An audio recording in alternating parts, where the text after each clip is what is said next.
Nerds Unite. God damn. That's us. That's us. Oh, okay. Yeah, we're nerds. Yeah, we're all nerds coming together for the love of nerd fandom and all the things that result around nerd fandom, and that is Dallas Fan Expo. Fan Expo. We came, we went, we saw. You know, you can't call it Comic-Con anymore. Really? Why not? That's why they're calling it Expo, because a couple of years ago, San Diego Comic-Con put a trademark on it that no one else can use Comic-Con. Of course they did. Those assholes. So that's why like a lot of these places are called Expos now. I wonder if then, because I went to Collin College Comic-Con and they called it Collin. Oh, they call it Collin Con. That's what it was. Yeah. Colin is fine, but Yeah. They just can't say Comic-Con. That's interesting. Huh. that's weird.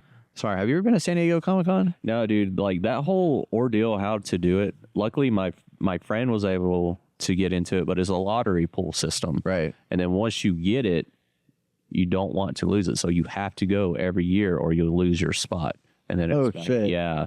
So as soon as it's up, you do have a chance though to like go to San Diego and potentially purchase a pass for next year. But it's pretty difficult. Yeah. And I don't know if I can handle San Diego Comic.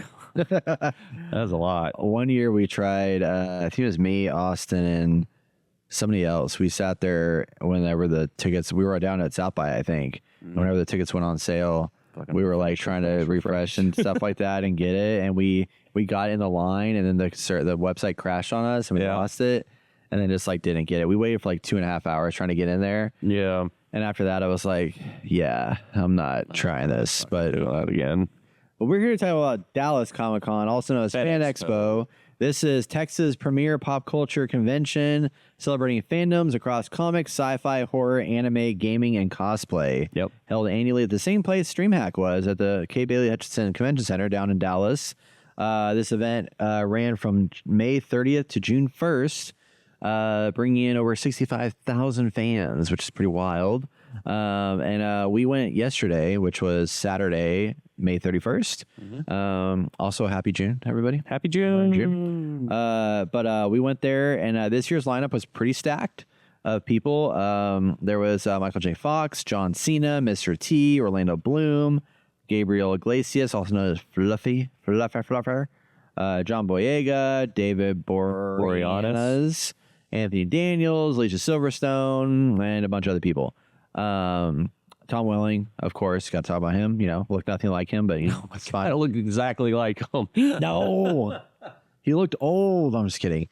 Yeah, so there was a lot of stuff going on there. Obviously, every year they got celebrity Q&As, they got photo ops, autographs, cosplay events, artist alley with lots of artists selling their work. They actually have a gaming area we didn't actually go check out. They have little tournaments and free play stuff and whatnot, and then panels and workshops and things that you can go engage in. So yeah, we checked it out. Jason, what'd you feel about it? How'd you feel? I did not like it.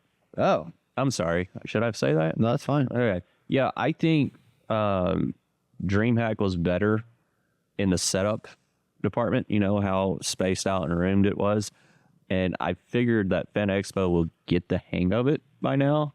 But just the way they have things set up is just, to me, is disorganized and it's a mess. Because we went to go get a photo with David Boreanaz, the guy from Angel and Bones. And the way they were doing that was a little convoluted, I think, because they had two separate photo areas and autograph areas, turns out. The one photo area had just like the B-list celebrities to take photos with, Tom Welling and all them. And then the bigger ones whoa, Tom Welling is like I'm just triple A list over here. But then you have like Orlando Bloom, Michael J. Fox, in a whole separate room on the other side of the convention center, close by. Wait, what other over by there? So or you have there was a section. You had where we were at, yeah, and then you had this gap in the wall that you go through to take those photos.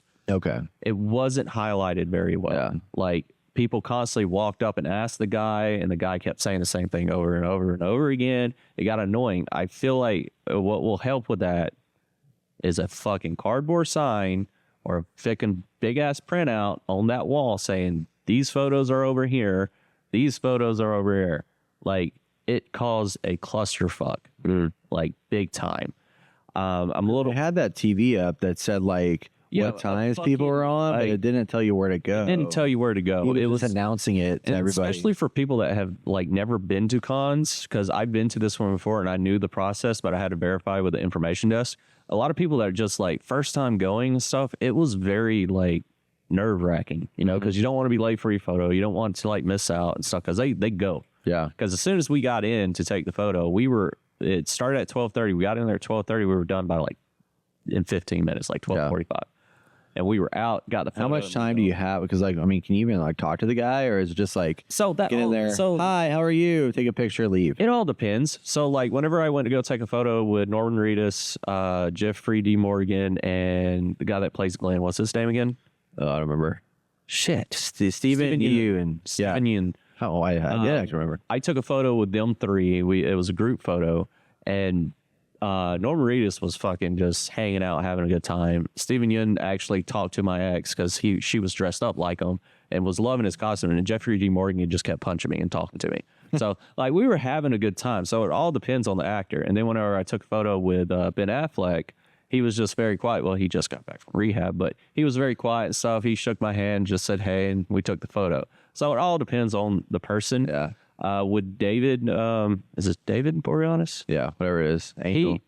Angel. He tried to talk to my girlfriend a little bit, but she was like a little nervous or whatever, just said hey and stuff like that. And that was about as far as the interaction went. But it all depends on the actor. And then when I went to go see Stan Lee and got a photo with him, that was very strange and awkward because that experience, it was around the time of his, like, he was not doing hot, you know? And they're like, don't touch him, don't talk to him, just go over, take a photo and leave. And that was his handler. And you're like, okay, yeah, I'll do that. And it was very weird. But whenever I got an autograph from him, this was like my first Comic-Con. He actually like talked to me and stuff like that. And we had like a whole conversation. Fucking phenomenal. So, but as the years progress, so it all depends on what the handler is cool with and then what the actor or actress is cool with. I know Mickey Rourke, not Mickey Rourke, who is the guy that plays Yondu and Dale's brother in The Walking Dead. What is his fucking name? Michael Rooker. Michael Rooker. I met him. Motherfucker is crazy. Yeah. I went to Houston Comic-Con, and there was this little girl dressed up like Catwoman, and she had like a whip and stuff. Michael Rooker's handler was trying to keep him in control. He had a fucking glass of, I'm assuming it was a rum and Coke, but I could be wrong. Could have been just Coke, not cocaine, Coca-Cola. And he walked up to the little girl and was just like, let me see your whip. And he's just doing a whole show, just fucking just going. So you'll get like crazy experiences like that at the expo, or you'll run into celebrities. Because I ran into the guy that played Lex Luthor in Smallville just walking around. And I was just like, oh. He was there this weekend. Yeah, he was there this weekend. Michael Rosenbaum. Michael Rosenbaum really likes to get out in the crowd every once in a while. But no, I think the expo, they need to do a better job like DreamHack and like really utilize the space that they have. So, because it was a lot of crowds, it was just a lot of like bumping into people and a lot of like weird shit and people bringing these giant carts to carry their kids in. It was a lot. Yeah, I agree. I mean, it's like, it felt like there was a lot more people there, but it's like looking at the numbers and stuff like that. It's like 10,000 more people, which is a lot. It's a lot, but it felt way, way more dense, even though the numbers weren't that far apart. And I would agree with that. Like, I enjoy going to Fan Expo, but I don't want to sit there in lines for hours on end to like meet these people. I love the idea of it, but like just to get a photo and say hi to them for like 2 minutes is like, it's just, and then you got to pay for it too. So it's like, I mean, it's cool, but it's just like, I wish, to your point, it's like, I wish they had a better system for how it operated. Yeah. I'd be more, because I mean, looking at the lines, like I was thinking about wanting to get a photo or like do an autograph with one of the people that was out in the crowd or whatever. But it's like, it's just like they crowd you in like sardines, like snaking up through this line to go talk to the person. And like, there was some parts where I'm like, I don't know which line's which. I mean, you could ask somebody and stuff like that. But it's just like, it seems like it could be way better. Yeah. Like, just like add more dividers, in between people. Like, they had some places where there's like two people up there, like, and there wasn't a divider to divide between the two lines. Even the people, the staff there, like, pretty much didn't have a clue what was going on either. No. That kind of annoyed me a little bit. But once again, I get it. It's kind of hard to and people are very interesting. There's interesting individuals there. Yeah. Fucking wear your goddamn deodorant. I swear to God, every year I go, I'm walking behind someone that just put it on. It's hot out in Texas. It's just terrible. But yeah, for if you're ever interested in going, I recommend going on like a Sunday if it's a 3-day event. What I usually like doing for fan expos or Comic Cons and stuff, I go all 3 days, and I mostly dress up every single day. But Friday is mostly me looking at the vendors, seeing what I want to get, and then Saturday I'm mostly doing all the events, the panels, and the parties and stuff like that, because they have multiple things going on within the convention center and like not in the main hall. And then Sundays when I make the purchases, because the vendors like to like try to push out the stuff as fast as possible so they don't have to pack it up. But I really think what made this one not so great, and I really wish they would improve on, is just the spacing. They could, after looking at Dallas DreamHack, how they had everything spaced off, they could have easily done that with this one. Yeah. So, and I didn't see like a lot of very elaborate cosplays. No, I didn't either. I mean, I feel like there was a lot of like attempts at cosplay, you know, there was like cosplay light, but there wasn't like super, I don't know what it was. I mean, there's some really good ones that I did see. Yeah, there's some good ones, but nothing like really I expected. Yeah. blew me away. Like, holy shit, look at that, which is fine. I mean, its own cup of tea type thing. So, yeah. I do want to, next year, I want to try and, I want to do it this year, but I just, ran out of time to like kind of plan it. But the first year I went to a couple of the comic like speed sketching events or whatever, where it's like two people up there, they're just like talking and sketching like in like live, drawing stuff and everything. And that was really fascinating, kind of see them talk about their process and like, answer questions while they're sitting there just like drawing amazing work, like in front of you and whatnot. And that was really cool to see. And I went to another one that was, who was it? I want to say it was maybe a Walking Dead panel or something, but went to a panel, and that was really fun to like kind of see everybody like flow. Actually, we did a video that one year. It was kind of interesting. We it was Overwatch, Overwatch cast. We Overwatch voice actors. Me and Austin like talked to somebody and worked out a deal where we were gonna like basically follow a couple of the actors from their booth. It might have been Reinhardt actually. We like basically recorded a video of us following them from like their booth through the con into that's dope. As they like opened up and like everybody was cheering as they walked in and stuff like that. And it was really badass. And I need to go find out where that video is, because it was like a really, really cool experience to like be part of this. Like it was like 2 or 3 of us that were part of the press or whatever. They were like, we're going to do this thing and like make an entrance about it, Yeah. And it was just really fun to kind of engage in that. And so that kind of stuff we haven't done in a couple of years, and I want to do more of that kind of interaction with the different people. But there's also not as much like gaming stuff that's relevant to us. I mean, there was like gaming people there, like Jennifer Hale was there, and Halo, David, I think his name's Steve or something. Steve, Halo voice actor, Steve Downs. Steve Downs. I knew there was D somewhere. Yeah. So he was there. There was also Keith Davis Yuri Lowenthal was there. Keith Davis and stuff. So there was some good people there, but it was just like Keith David. Yeah. But I definitely want to kind of immerse more in the experience. So to your point, it's like I think staying there would be really nice to like try to see what the three, like spending a day where I just like meet people, and another day where I just like buy shit, and then another day where I just like do a bunch of different panels and stuff, because you can't pack everything in one day. You have to kind of pick what you do. It's hard. Yeah. So and but it's also exhausting. Oh, it is. That's why walking. Oh man, that's why I say we get a hotel or something and like actually like do the full experience. I think we would have a better time. I wonder how much it would be to stay at the Reunion Tower right next door. I don't know. Yeah, because I stayed there once before. It was pretty nice. Pretty nice. Yeah, and you can like just walk in. Yeah, because it's all connected. It's all connected. Yeah, yeah, it's pretty sick. So. I'll be down to do that. Yeah. So, because parking is horrendous. Yeah. DreamHack was fine. But parking there, I got there at like 9:30 and all the garages were full. And I was like, fuck, man. This doesn't open up till 10. Like, what the hell? So I was surprised not to see any Expedition 33 cosplay.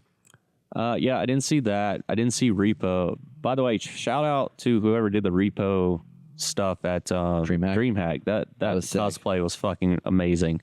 So it was so cool too, because he his head, like when he stood up, like his head popped out and he had like the top of the head above him. But then what he would do whenever anyone wanted to get pictured, he would just like duck his head down and it would close the top on top of his head. Yeah. So he could like do a little talking thing. Did you see they had like 4 of them? Oh, no. Yeah, I saw it on TikTok. They were in the little DreamHack thing that circles around. Oh, that's cool. Yeah. So, yeah, that was really fun to see.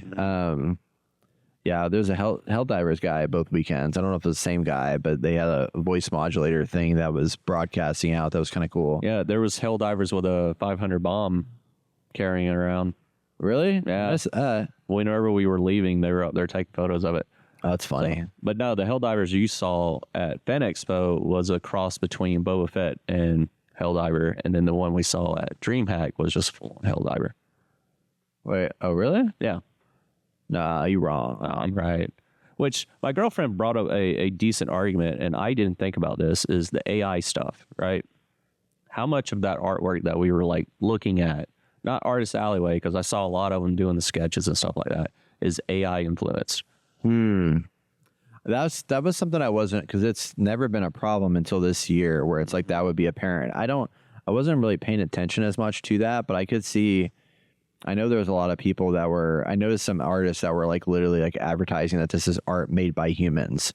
Like that's a selling point now to like put that up there. But there was at least 3 or 4 booths that I saw where they said something related to like, this is human made artwork. Right. And that was interesting to see, but I don't know. So you're thinking like the vendor side of it. The vendor side, like not so much Artist Alleyway, because I've seen what I really they're drawing and shit. Yeah, what I really like seeing is the artist actually just drawing just randomly, because that's what they do, you know. And then like I remember one year going that this guy was actually just doing a painting and selling his paintings and actually doing the painting at the expo. So yeah, I don't know. I mean, I wouldn't be surprised if there was a good amount of stuff there. Did you see the one that the guy was making artwork that was made from like candy wrappers? What? No. Yeah, it was weird. I was like, that's an expensive art piece, but like he had like his like it was basically like portraits of like people, but it was all made with candy wrappers. And he showed like he had a piece that he was working on where he had like the I forgot the brand name, but it's the bubblegum wrapper that's got like yellow and blue on it. Hubba Bubba. Yeah, probably think something like that. Yeah, he had a bunch of those out there, and he was just like opening them. I don't know if he's like probably not eating, like, you know, consuming them all, but like he just like using those wrappers and just like scrunching them up to make like collages, but they become full like photos. That's cool. Yeah, I was like, man, that's pretty intense. And the one girl I was talking to, Amanda, she's from Den. She's a pencil artist. Oh, her artwork was really cool. It was nuts. I asked her, I was like, how long does one of these take you? And she was like 40 to 150 hours. Can you imagine 150 hours working on one sketch? Yeah, not sketch, like drawing. Yeah, that one of the Punisher that she did of John Berthold. I was like, Jesus. I was looking at her website. She has a picture of her with her Punisher signed with John Bernthal. I was like, that's sick. That's sick. Bet you that was a fan favorite moment for her. I think my favorite one that I saw that was like a custom artwork stuff was this lady that she drew everything with cats.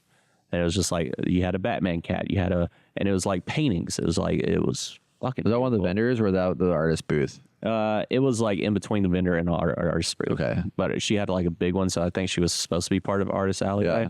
So, yeah. That's cool. Yeah. A lot of stuff there's a lot of good variety. I mean, there's a lot of pops. A lot of D&D stuff this year. Yeah. A lot more D&D than we expected. Lots of dice. Yeah, lots of dice. Yeah. Yeah. Why is that? Is it because of Baldur's Gate 3? Probably. I mean, that Critical Role kept, kind of building up that hype and stuff, but there's a couple of things that has led to that thing, and it's just cool now. Everybody loves it. I bought a bag, a Dungeon Master's bag, because I'm a Dungeon Master now. Yeah. Oh, yeah. Dungeon Master. Yeah. But that was cool. It was from a place called the Liar's Lair, I think it was the name of their booth, but they had a bunch of dice and then like the bags and stuff, and they were much cheaper than Misty Mountain Gaming. I love Misty Mountain Gaming's dice, but it was funny. I was sitting there, just like talking to the lady. I was like, oh yeah, I bought one of your dice last year. And she's like, oh, how was it? I was like, well, I did my first DM session. It was like using them. And it was really good. Everybody kept dying. And this girl next to me just cracked up laughing. She was like, yeah, that's good. That's good. Like, yeah, it was funny. So funny interaction for sure. Yeah. definitely had some more interactions this year with people than I normally would, which is kind of nice to see. And you just start getting better at just like randomly striking conversation with rando people, things, you know, because there's always interesting conversations to be had with the nerds of the world, you know, whether they're behind the booth or in front of the booth, you know. Yeah. What was your? I mean, you say you didn't like didn't enjoy the setup and stuff like that. Any vendor standouts? You're like, hey, yeah, that was pretty cool. Beyond like the art, That was just the cat one. Just cat one. That was it. Yeah, unique. I wish I saw the candy one. I really like the artist alleyway the most. It's just mostly like these guys just putting their shit out there. I don't want to say shit. Putting their stuff out there, and it's just very unique and it's very just interesting and something I would never have thought of. I know they had a lot of the illustrators for the comic books and stuff. I meant to get one sign because they usually have their setup next to Artist Alleyway, but I totally forgot about it. This year it was kind of snuck up on me for some odd reason. So what I want to know is like, I feel like if you come to Fan Expo every year, there's always so much stuff you can collect before you run out of room in your house or your apartment or whatever it is. yeah, So like, do people just like have like a massive collection of just shit everywhere? yeah. Oh man, That's why I stopped yeah. buying. It has to be fucking extremely unique for me to get it now. It's just I have too much. And like I was explaining to my girlfriend when I first started doing this, I just started buying random stuff, so nothing really matches my like ambiance now. And since I'm an adult now, I got to kind of have it like chic nerdy, as people would say. So, See, we could have gone to Smallville Nights, May 31st. hell yeah. Been cool. Enchantment Under the Sea. Under the sea. Ooh, Under the sea. And they don't have like a lot of events. you mean like parties? Yeah, like parties Yeah. and stuff. There's a few. There's one every night. Yeah, they had Comic Explosion Nice. where they had Ooh, live art. let's see, Feel the Energies of Art Comes to Life. I think people were like making stuff in real time, and then you could drink drinks and have a DJ and all that fun stuff. Yeah, we'll have to check out the full 3-day event. Yeah, anything else you have to say about Dallas Fan Expo? No. No? Cool. Awesome. Well, there it is, everybody. That's our experience this year at Dallas Fan Expo. It was other than the layout, you know, pretty cool event, fun, good amount of people. It was a lot of good celebrities, you know, good representation of gaming, picking that up, which is nice to see. Yeah, enjoyed it. Check it out. If you haven't been to Dallas Fan Expo and you live in Dallas or the North Texas area, it's probably one of the best ones to go to. They also have fan days, don't they? Like during the other part of the year. Have you been to fan days? Haven't been to Fan Days. Yeah. So I think that's like a mini version of like Fan Expo that happens in the. Went to their fall. Anime Expo. That was really? very nice. Yeah. But I don't think that's at the Cape. Yeah, at probably that not. Convention Center. So Dallas Fan Days is gonna be. Oh no, that's not it. no, it's just a Fan Expo. Well, they used to do fan days in the fall, and then I think they may. I wonder if they've stopped doing it. Oh no, here it is. Tickets on sale soon. Now it's called Dallas Fan Festival. Oh, Fan Festival. But yeah, that's usually like I think in the fall, and then this one's in the summer.